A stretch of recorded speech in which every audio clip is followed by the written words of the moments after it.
What's going on, you guys? Welcome back to EP09. So we're going to start this one off with an update from Mike Sommerfeld. Mike is yet another name we can add to the list of early Olympia qualifiers, as he took home a pretty decisive victory at the Battle Bogota Pro Am in Colombia. There was really not any big names in this lineup for Classic Physique. There was actually only 8 competitors in the lineup, so this was a pretty decisive victory. But nonetheless, Mike showed up with great conditioning at this show. I think his conditioning was very similar to his showing at the Olympia. He may have been a bit fuller here in Colombia, but again, this was a great showing. One thing I will say though, to be completely honest, I'm really not 100% sure what else Mike has to do to continue to move up in placings at the Olympia.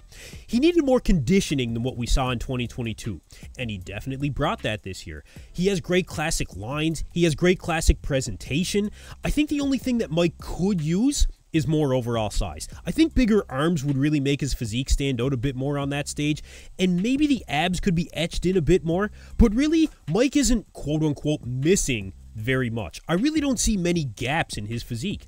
I really think it just comes down to the fact that the guys that are placing ahead of him are really beating him on overall structure, and I guess to a point on overall balance, which is saying a lot about the other 7 that finished ahead of him at the Olympia. Because Mike does have great structure for Classic, but he now has the entire 2024 season to improve, and we'll see just how well he stacks up in an increasingly competitive Classic Physique division in 2024. Alright, next up, we have a physique update here from Hunter Labrada. Hunter is weighing in here at 272 pounds, and at only a few weeks after his 6th place finish at the Olympia, which is up 1 spot from his 7th place finish in 2022. Of course, Hunter's best placing was 4th at the 2021 Olympia, and the bodybuilding world has said that this year was the best version of Hunter Labrada that we've ever seen. Hunter has said many times the placing would be secondary to the look that he brought to the stage this year. He was definitely happy with this year's package, and I think his improvements really should be commended. He's improved notably in conditioning and midsection control, there's no doubt about that, but I feel Hunter improved only marginally in his physique actually changing overall. What I mean is, if you compare Hunter to, say, Michael Grizzo or Tony O'Burton, both of these guys improved, pretty substantially overall. I know Hunter has said in the past that he feels he's gained enough size, but I do think he would benefit from more overall mass, because despite being a pretty big guy, he does get outmassed on that stage.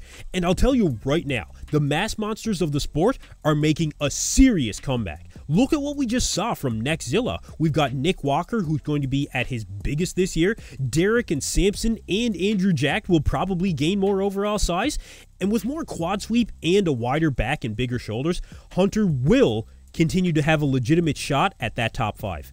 So there's no announcement of a plan for the 2024 season, but we'll stay tuned to see just what kind of changes Hunter plans to implement this time around.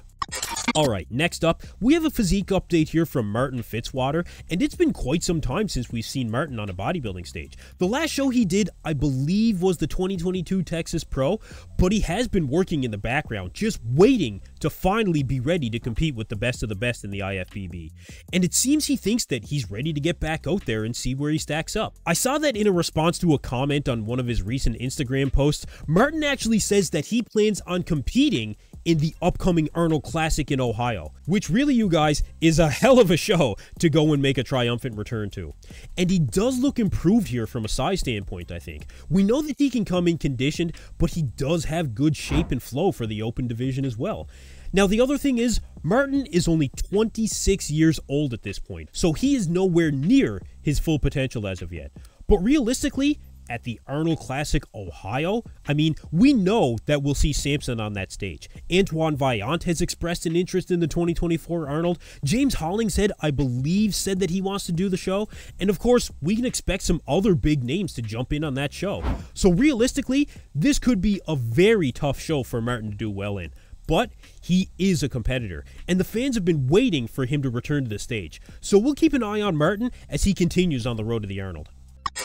Alright, so last up, we have a physique update here from Regan Grimes, who did put on a good amount of mass this year, and he's weighing in right now at 292 pounds, only weeks after the Olympia.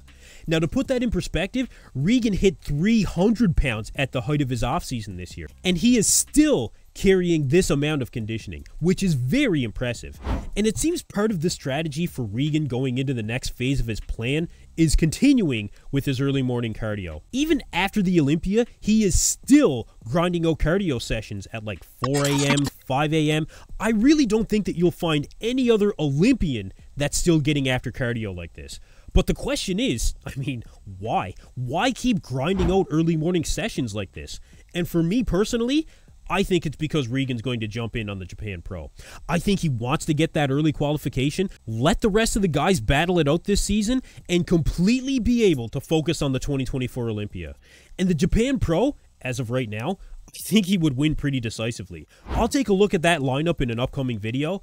As of right now, some of his biggest competition would be guys like Shuming Yan and Theo Laguerrier and Roman Fritz, all of which, with respect, I think Regan would beat pretty decisively. But you let me know in the comments below. Do you think Regan will jump into the Japan Pro? Do you want to see him jump into the Japan Pro? Or would you prefer to see him do multiple shows again this season and see a few more exciting battles before the Olympia? Let me know below.